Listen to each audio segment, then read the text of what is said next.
Alright, here's a little movie of my system. Water comes in over here. It gets fed back out over there. The blue line comes in, goes up over here as your in line. This is the drain line that goes out up there into the drain. The other 3/8 line up there goes to the pressure tank, which is goes over to there, to that ball valve, which goes around to a T. That black line comes off the feed, which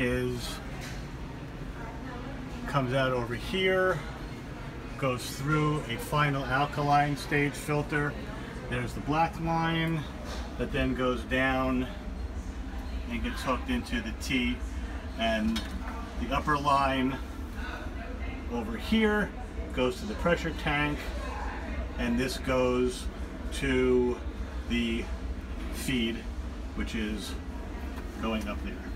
So everything is installed properly. All right.